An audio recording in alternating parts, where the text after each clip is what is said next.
2024 இந்த நாள் ஹிந்துஸோட, அதாவது ஹிந்துயிசத்தை ரொம்ப ரொம்ப மனமார்ந்த ஃபாலோ பண்றவங்களுக்கு மறக்க முடியாத நாளா இருக்கும். ஹிந்து ஹிஸ்டரியிலுமே ஒரு பெரிய நாளா இருக்கும்.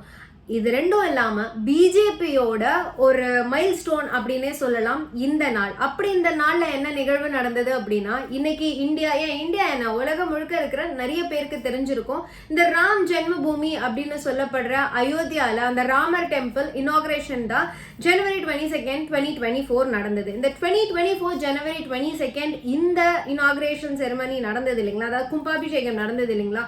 இதுக்கு முன்னாடி இதே மாதிரி எத்தனையோ மறக்க முடியாத நாட்கள், நிறைய டேட்ஸ் இருக்கு. இந்த ஸ்பெசிபிக் இடத்துக்காக இந்த இடம் வந்து ஒரு 2.7 ஏக்கர்ஸ்ங்க. இந்த 2.7 ஏக்கர்ஸ் அடையறதுக்காக இதுக்கான ஏகப்பட்ட போராட்டங்கள் கிட்டத்தட்ட ஒரு 500 வருஷமா 600 வருஷமா நடந்துட்டு இருந்துச்சு. அண்ட் இந்தியாலேயே செகண்ட் லாங்கஸ்ட் ஆர்கியூமெண்ட் நடந்த கேஸ் அப்படின்னு பார்த்தா இந்த கேஸ், அதாவது சுப்ரீம் கோர்ட்ல செகண்ட் லாங்கஸ்ட் கேஸ் வந்து இந்த கேஸ் தான் அப்படின்னு சொல்லப்படலாம். அண்ட் இந்த அளவுக்கு இம்பார்ட்டன்ஸ் நிறைஞ்ச கோவில் அண்ட் கோவில் சார்ந்த ஹிஸ்டரியில மோஸ்ட் சிக்னிஃபிகன்ஸ் டீட்டெயில்ஸ் தான் வந்து நான் இன்னைக்கு இந்த வீடியோல கொடுக்க போறேன். வணக்கம், நான் சாயா தமிழச்சி. வாங்க நம்ம வீடியோக்குள்ள போகலாம். டு பிகின் வித், ஏற்கனவே சொன்ன மாதிரி மோஸ்ட் சிக்னிஃபிகண்ட் இடம் அப்படின்னு இல்லையா, ஏன் எத்தனையோ கோயில்கள் கட்டப்படுது அப்படின்னு பாத்தீங்கன்னா, இந்த கோயில் ஸ்பெசிபிக்கா பாப்ரி மஸ்ஜித் அப்படின்னு ஒரு மசூதி இருந்த இடத்துல ஒரு மசூதியை இடிச்சிட்டு கட்டப்பட்ட கோவில் அப்படின்னு சொல்லலாம். மேபி நான் ஹிஸ்டரியை தப்பா சொல்றேன் அப்படின்னு சொல்லலாம். ஏன் அப்படின்னு கேட்டீங்கன்னா, இந்த பாப்ரி மஸ்ஜித் கட்டப்படுறதுக்கு முன்னாடி அங்க ஒரு ஹிந்து டெம்பிள் இருந்தது அப்படின்னு ஆர்கியாலஜிஸ்ட் எஸ்கவேஷன்லயுமே ப்ரூவ் பண்ணப்பட்டிருக்கு. அண்ட் அங்க வாழ்ந்த மக்கள் வாய் மூலமா சொன்ன நிறைய விஷயங்கள் அங்க ஒரு ஹிந்து டெம்பிள் இருந்தது அப்படிங்கிறது தான். ஆல்சோ அலகாபாத் கோர்ட்டா இருக்கட்டும், சுப்ரீம் கோர்ட்டா இருக்கட்டும், இந்த எல்லா கோர்ட்ஸ்லயும் விசாரிச்சு வந்த தெளிவான ஆர்டர் தான். அந்த ஆர்டரை பேஸ் பண்ணி இன்னைக்கு ராமர் கோயில் கட்டப்பட்டு அந்த கோயில் வந்து இனாகிரேஷன் ஆயிருக்கு. சரி, பாப்ரி மஸ்ஜித் கட்டப்பட்டது அப்படின்னீங்களே, அது எப்போ அப்படின்னு கேட்டீங்கன்னா 1528ல பாப்ரி மஸ்ஜித் கட்டப்பட்டுச்சு பாபர் அவர்களால. இதை தொடர்ந்து அங்கே வந்து முஸ்லிம்ஸ் தான் ப்ரேயர் பண்ணிட்டு இருந்தாங்க. அதுக்கப்புறமா 1800s தான் பிரச்சனை வந்து உருவெடுக்க ஆரம்பிச்சுது. 1853ல இருந்து 1859 வரைக்கும் பயங்கரமான பிரச்சனை ஹிந்துஸ்க்கும் முஸ்லிம்ஸ்க்கும் போயிட்டு இருந்துச்சு. அயோத்தியா அப்படின்னாலே பேசிக்கா ராமர் பிறந்த பூமி அப்படிங்கிறது எல்லாருமே நம்பப்படுற ஒரு விஷயம். ஸோ இங்க ராமர் பிறந்த பூமி, இங்க வந்து ஒரு ராமர் டெம்பிள் இருந்தது. இந்த டெம்பிளை நீங்க இடிச்சிட்டு தான் இந்த மசூதி கட்டியிருக்கீங்க அப்படின்னு நிறைய பிரச்சனைங்க வந்துச்சு. அந்த டைம் பிரிட்டிஷ்காரங்க வந்து ஆட்சின்னு இருந்த டைம். அப்ப நாங்களே உங்களை வந்து சுரண்டித்தீங்களான்னு வந்தா நீங்க எங்ககிட்டே பஞ்சாயத்து பண்ணி எங்களுக்கு தலைவலி வர வைக்கிறீங்க. இங்க பாருங்க, அவங்க எல்லாருக்குமே வந்து நான் ஒரு ஐடியா தரேன். என்ன அப்படின்னு பாத்தீங்கன்னா, நான் ஒரு ஃபென்ஸ் போட்டுடுறேன். இந்த ஃபென்ஸுக்குள்ள வந்து, அதாவது அந்த மசூதியை சுத்தி ஒரு ஃபென்ஸ் போடுறேன். அந்த ஃபென்ஸுக்கு வெளியில ஹிந்துஸ் வந்து ப்ரேயர் பண்ணலாம், ஃபென்ஸுக்கு உள்ள முஸ்லிம்ஸ் வந்து ப்ரேயர் பண்ணலாம். பஞ்சாயத்து எதுவும் பண்ண கூடாது, பாத்துக்கோங்க அப்படின்னு சொல்லி பிரிட்டிஷ்காரங்களால ஒரு ஃபென்ஸ் போடப்பட்டுச்சு. இந்த ஃபென்ஸ் அண்ட் அதோட இங்க போடப்பட்ட அந்த ரூல்ஸ் அண்ட் ரெகுலேஷன்ஸை ஃபாலோ பண்ணி ப்ரேயர்ஸ் போயிட்டே இருந்துச்சு.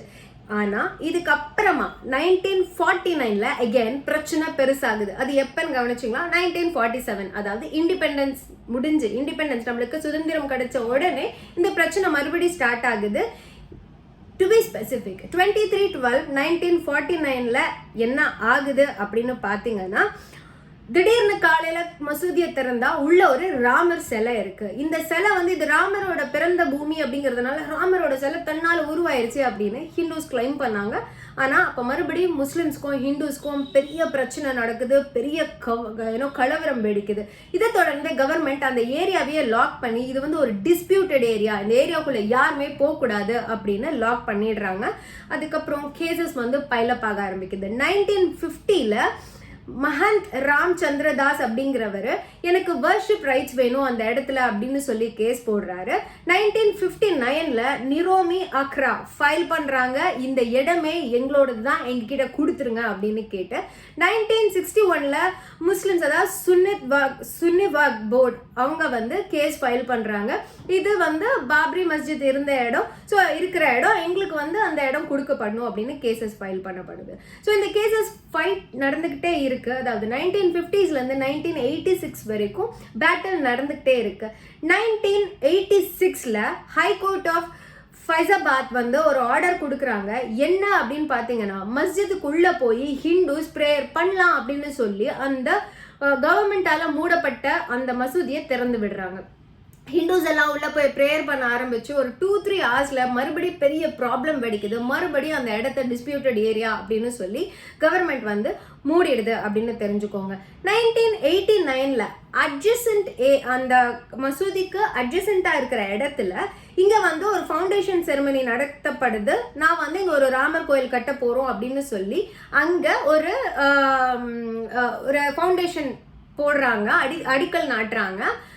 யாரு அப்படின்னு பாத்தீங்கன்னா அத்வானி அவர்கள், பிஜேபி பீரியட் அப்போ. ஸோ அத்வானி வந்து என்ன பண்றாரு, ஒரு ஃபவுண்டேஷன் செரிமனி நடத்திட்டு நான் வந்து நடப்பாதையா போறேன், நான் வந்து இதுக்கான சப்போர்ட் எடுக்க போறேன் அப்படின்னு சொல்லிட்டு குஜராத் அண்ட் இந்த அயோத்தியா இந்த இடத்துக்கு வந்து நடப்பாதையா போறாங்க. இந்த இஷ்யூ என்ன ஆகுது அப்படின்னு பாத்தீங்கன்னா பயங்கரமா ரிவோல்ட் ஆகி அத்வானி அவர்கள் கைது செய்யப்படுறாங்க. அதுக்கப்புறமா காங்கிரஸ் ஆட்சி அங்க வருது. 1991ல என்ன நடக்குது அப்படின்னு பாத்தீங்கன்னா, அப்போது அங்க சிஎம்ஆ இருந்த கல்யாண் சிங், இவர் அகேன் பிஜேபியை சார்ந்த ஒரு பொலிட்டிக்கல் பர்சன், இவர் வந்து அங்க சிஎம்ஆ இருந்தாரு. அந்த பீரியட்ல என்ன ஆகுது அப்படின்னு பாத்தீங்கன்னா, திடீர்னு 1992ல ஒரு 2 லட்சம் பீப்புள் வந்து அந்த பாப்ரி மஸ்ஜிதை சூழ்ந்து, ஹிந்துஸ் வந்து 2 லட்சம் ஹிந்துஸ் அந்த பாப்ரி மஸ்ஜிதை சூழ்ந்து அந்த பாப்ரி மஸ்ஜிதை இடிக்கிறாங்க. இடிச்சு அது ஒரு பெரிய இஷ்யூ ஆகுது, பயங்கரமான ரயாட்சா வெடிக்குது. கிட்டத்தட்ட 2000 பேருக்கு மேல அங்க அந்த கலவரத்துல இறந்து போறாங்க. 1992 டிசம்பர் 16ஆம் தேதி லிப்ரஹான் கமிட்டி அப்படின்னு ஒரு கமிட்டி அமைக்கப்படுது. அப்ப சென்ட்ரல் ஆட்சி புரிஞ்சிட்டு இருந்தது கவர்மெண்ட். நரசிம்ம ராவ் அவர்களுக்கு கீழே நடந்துட்டு இருந்த கவர்மெண்ட்ல இந்த லிப்ரஹான் கமிட்டி அப்படிங்கிறது அமைக்கப்படுது. இது என்ன அப்படின்னு பாத்தீங்கன்னா, அந்த பாப்ரி மஸ்ஜித் இருக்கிற இடத்துல, அதாவது அந்த பாப்ரி மஸ்ஜித் அந்த அயோத்தியா அப்படின்னு சொல்லப்படுற அந்த இடத்துல நம்ம வந்து ஒரு மசூதி, ஒரு கோவில், ஒரு லைப்ரரி, ஒரு மியூசியம் இதெல்லாமே வந்து கட்டலாம், இதை வந்து ஒரு பப்ளிக் பிளேஸா வந்து நம்ம ஆக்கிடலாம் அப்படின்னு ஒரு கமிட்டி அமைச்சு ஒரு ப்ரொபோசல் கொடுக்கப்படுது. ஆனா இதை பிஜேபி கவர்மெண்ட் ஸ்ட்ராங்கா அப்போஸ் பண்றாங்க அப்படின்னு தெரிஞ்சுக்கோங்க. அண்ட் ஸோ இதுக்கப்புறம் என்ன ஆகுது அப்படின்னு பாத்தீங்கன்னா, 2001ல ஒரு ஆர்டர் வருது. அந்த ஆர்டர்ல 13 பேர் ரிலீஸ் ஆகுறாங்க. அதுல எல்கே அத்வானி அண்ட் கல்யாண் சிங், அதாவது இந்த பாப்ரி மஸ்ஜித் இடிக்கும் போது அங்க சீஃப் மினிஸ்டரா இருந்த பிஜேபியோட பொலிட்டிக்கல் பர்சன், இவங்க எல்லாருமே வந்து ரிலீஸ் ஆகுறாங்க. 2002ல ஒரு ட்ரெயின் ஆக்சிடென்ட் நடக்குதுங்க. அந்த ட்ரெயின் ஆக்சிடென்ட் ஒரு 58 பேர் இறந்துட்டாங்கன்னு சொல்லப்படுது. அந்த 58 பேருமே வந்து அந்த ட்ரெயின் ஃபுல்லாவே இந்த அயோத்தியா பார்க்க வந்த ஹிந்து டிவோட்டிஸ் அப்படிங்கிற மாதிரியான ஒரு விஷயம் வந்து சொல்லப்படுது. அண்ட் இதுக்கப்புறமா மறுபடி பயங்கரமா ரயாட்ஸ் வருது 2002ல. அதுலயுமே ஒரு 2000 பேருக்கு மேல கலவரத்துல இறந்திருக்காங்க அப்படின்னு அன்அஃபிஷியலா சொல்லப்படுது. இந்த பீரியட்ல சென்ட்ரல்ல கவர்மெண்ட் யாரு அப்படின்னு பாத்தீங்கன்னா பிஜேபி. அடல் பிஹாரி வாஜ்பாய்க்கு கீழே நடந்துகிட்டு இருக்கிற அந்த கவர்மெண்ட், அந்த பீரியட்ல தான் இந்த இஷ்யூ நடக்குது. அண்ட் ஏற்கனவே இந்த லிப்ரஹான் கமிட்டி கொடுத்த அந்த ப்ரொபோசலை பிஜேபி கவர்மெண்ட் பயங்கரமா அப்போஸ் பண்ணிட்டாங்க. ஸோ இப்போ அலகாபாத் ஹைகோர்ட் வந்து ஒரு ஆர்டர் கொடுக்குறாங்க 2002ல. 3 ஜட்ஜஸ் கொண்ட பெஞ்ச் வந்து ஆர்டர் கொடுக்குறாங்க. அந்த ஜட்ஜஸ் யாரு அப்படின்னு பாத்தீங்கன்னா, justice Sudhir Agarwal, justice SU Khan and justice DV Sharma. இவங்க என்ன சொல்றாங்க, இந்த ஆர்டர்ல என்ன சொல்லியிருக்காங்க அப்படின்னு பாத்தீங்கன்னா, இந்த 1528ல பாப்ரி மஸ்ஜித் கட்டப்பட்டுச்சு அண்ட் 1853ல இருந்து இஷ்யூ போய்கிட்டு இருக்கு. பட் இந்த இடத்துல இந்து டெம்பிள் இருந்தது அண்ட் அதை அழிச்சிட்டு தான் இந்த பாப்ரி மஸ்ஜித் கட்டினாங்க அப்படிங்கிறதுக்கு ப்ரூஃப் நம்ம கிட்ட எதுவுமே இல்லை. So archaeological survey of India கிட்ட ஒரு ஆர்டர் கொடுக்குறாங்க, நீங்க இங்க ஒரு பெரிய சர்வே நடத்துங்க, எஸ்கவேஷன் நடத்துங்க, அதாவது இந்த பாப்ரி மஸ்ஜிதுக்கு முன்னாடி இங்க ஒரு ஹிந்து டெம்பிள் இருந்துச்சு அப்படிங்கிற ரிப்போர்ட் கொடுங்க அண்ட் ஒரு பெரிய சர்வே எடுத்து இதுக்கு பின்னாடி இருக்கிற உண்மை உண்மை என்ன அப்படிங்கிறத கண்டுபிடிச்சு சொல்லுங்க அப்படிங்கிற ஆர்டர் வந்து அலகாபாத் ஹைகோர்ட்னால வழங்கப்படுது ஆர்கியாலஜி சர்வே ஆஃப் இந்தியாவுக்கு. ஸோ இந்த ஏஎஸ்ஐ ரிப்போர்ட் வந்து என்ன வருது அப்படின்னு பார்த்தீங்கன்னா, அங்கே ஒரு கோவில் இருந்தது உண்மைதான். அதாவது பாப்ரி மஸ்ஜித் அப்படின்றது ஒரு கோவிலை இடிச்சிட்டு கட்டப்பட்ட ஒரு மசூதி தான். ஆனால் அது ராமர் கோவிலா அப்படின்னு கேட்டால் அது எங்களுக்கு தெரியாது. பட் அங்கே இருக்கிற ஃபைண்டிங்ஸ் எல்லாம் வச்சு பார்க்கும்போது, அங்கே இருக்கிற பில்லர்ஸ் அண்ட் ஃபைண்டிங்ஸ் இதெல்லாம் வச்சு பார்க்கும்போது அது ஒரு சிவன் கோயிலாக இருக்கிறதுக்கு வாய்ப்புகள் நிறைய இருக்கு அப்படின்னு சொல்லப்படுது. இதுக்கு நடுவில் புத்திஸ்ட் பீப்புளால இது ஒரு புத்தர் கோவில் இருந்த இடம், புத்தர் கோவில் அழிச்சிட்டு தான் பாப்ரி மஸ்ஜித் கட்டினாங்க அப்படிங்கிற மாதிரியான கிளைம்ஸும் வந்தது அப்படிங்கறத நீங்க வந்து தெரிஞ்சுக்கோங்க.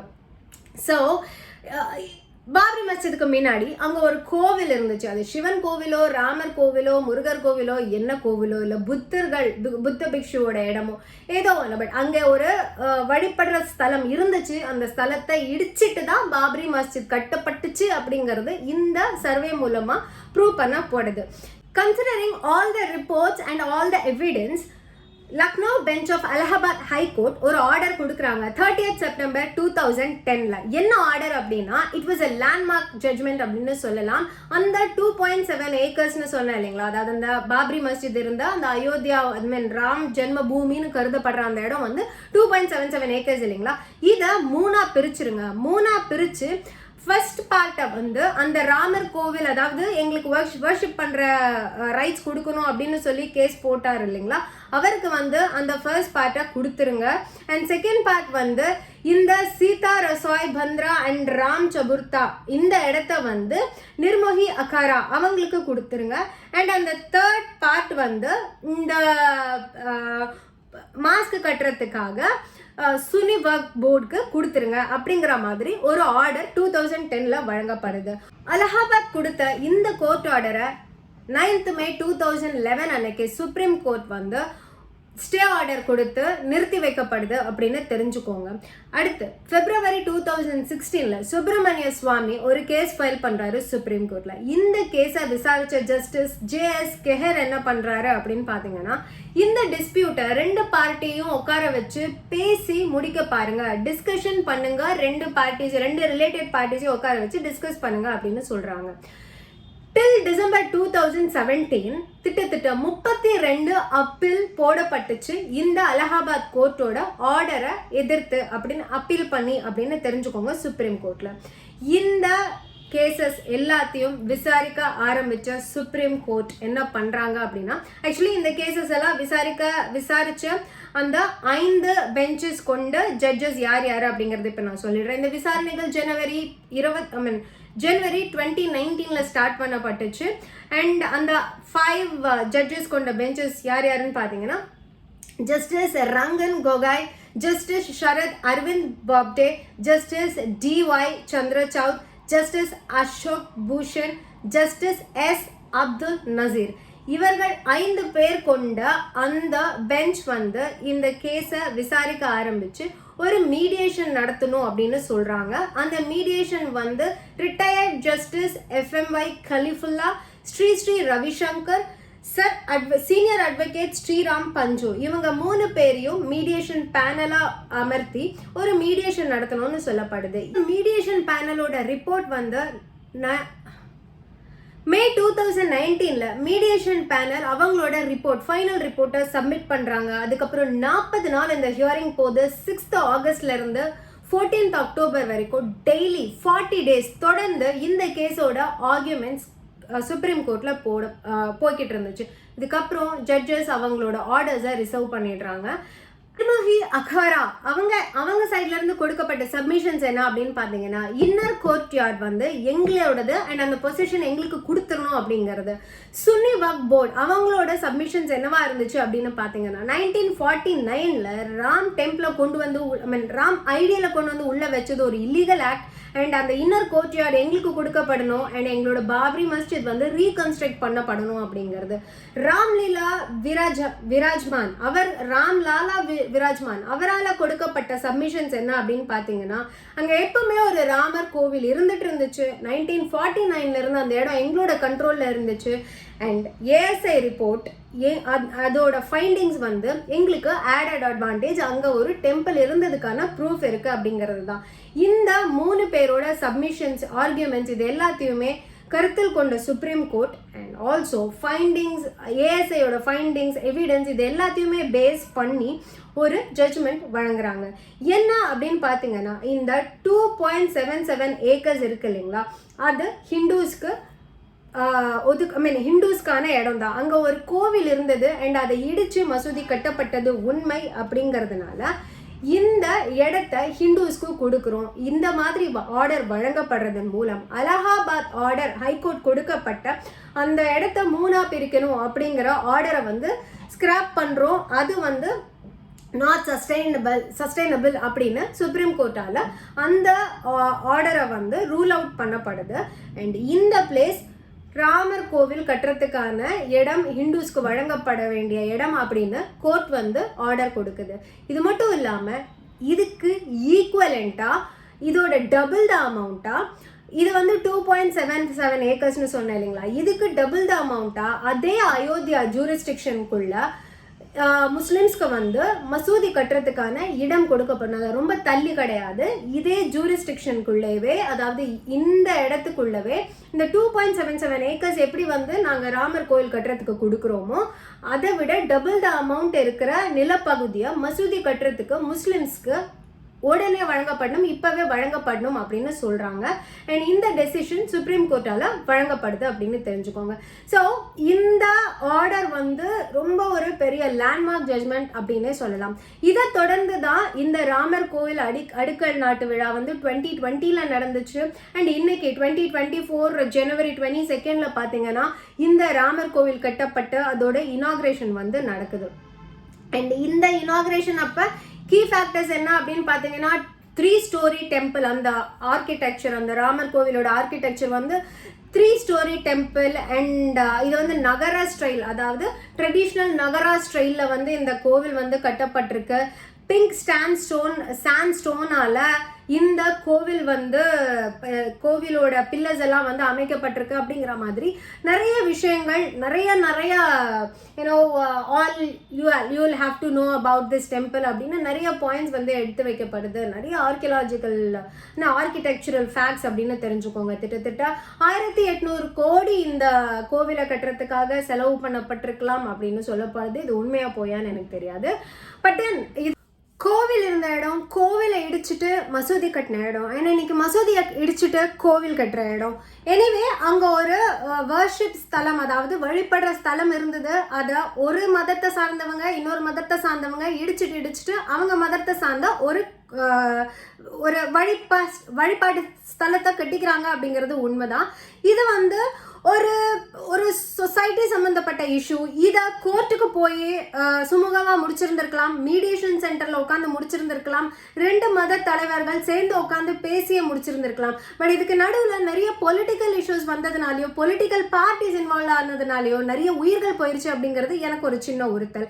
இதையும் மீறி ஒரு கோவிலோட கும்பாபிஷேகத்துக்கு, அது என்ன ஒரு பெரிய கோவில் அண்ட் அது எவ்வளோ பெரிய விஷயமா இருந்தாலும் ஒரு நாட்டோட பிரைம் மினிஸ்டரே போற அளவுக்கு இது வந்து அவ்வளோ பெரிய விஷயமா அப்படி கருதப்படுது அப்படின்னா, இதுக்கு ஈக்குவலா ஒரு மசூதி கட்டுறதுக்கான இடம் முஸ்லிம்க்கு வழங்கப்பட்டிருக்கு. அண்ட் அங்கே மசூதி திறக்கும் போதும் இதே மாதிரி அரசியல் பிரமுகர்களும், இந்தியாவை சேர்ந்த பல செலிபிரிட்டிஸும் அண்ட் நம்ம பொலிட்டிக்கல் பார்ட்டிஸோட தலைவர்களும், பிஎம் ஆஃப் த இந்தியா, அப்ப இருக்கிற பிஎம்ஆ இருக்கட்டும், பிஎம் ஆஃப் த இந்தியாவா இருக்கட்டும், பிரசிடென்டா இருக்கட்டும், இவங்க எல்லாருமே போவாங்களா அப்படிங்கிறது என்ன கேட்டா பர்சனலா எனக்கு அது ஃபீல் ஆகலை. ஏன்னா அந்த அளவுக்கு அது ஒரு பெரிய ஆர்ப்பாட்டமா பண்றதுக்கு கூட விடுவாங்களா அப்படிங்கிறது தெரியல. அப்ப இதுக்குள்ள எவ்வளவு பெரிய பொலிட்டிக்கல் இன்வால்வ்மெண்ட் இருக்கு. அண்ட் இந்த விஷயத்து மூலமா இந்தியால எதை நிலைநாட்ட விரும்புறாங்க அப்படிங்கிறது, இது எனக்கு கோயில் சம்பந்தப்பட்ட விஷயமாவும், மசூதி சம்பந்தப்பட்ட விஷயமாவும், மதங்கள் சம்பந்தப்பட்ட விஷயமாவும் தெரியல. இது பொலிட்டிக்கல் பார்ட்டிஸ் அண்ட் அவங்களோட அந்த பொலிட்டிக்கல் பார்ட்டிக்குன்னு இருக்கிற லட்சியங்கள் இருக்கும் இல்லைங்களா, அது சம்பந்தப்பட்ட விஷயமா தான் எனக்கு பர்சனலா பட்டுச்சு. இந்த வீடியோ மூலமா நான் வந்து இந்த ராம் மந்திர் அண்ட் பாப்ரி மஸ்ஜித் இஷ்யூஸ்க்கு நடுவில் இருந்த ஹிஸ்ட்ரி அண்ட் சிக்னிஃபிகண்ட் விஷயங்கள் என்ன, ஆக்சுவல் ஃபேக்ட்ஸ் என்ன அப்படின்னு சொல்லணும்னு நினச்சேன். இதுக்கு என்னோட கருத்து என்ன அப்படிங்கிறதையும் நான் வந்து இங்கே பதிவு பண்ணணும்னு நினச்சேன். இந்த வீடியோ உங்களோட ஃப்ரெண்ட்ஸ் ஃபேமிலிஸ் கிட்ட நீங்கள் ஷேர் பண்ணிக்கோங்க. இந்த வீடியோ பார்த்து யாராவது ஒருத்தர் பயனடைகிறாங்கனாலும் அதை விட சந்தோஷம் நம்மளுக்கு வேறு எதுவுமே இருக்க முடியாது. இதே மாதிரி இன்ட்ரெஸ்டிங்கான இன்னொரு வீடியோவில் நான் வந்து உங்களை பார்க்குறேன். அது வரைக்கும் வாழ்க தமிழ், வளர்க பாரதம், ஜெய் ஹிந்த். சாயா தமிழச்சி.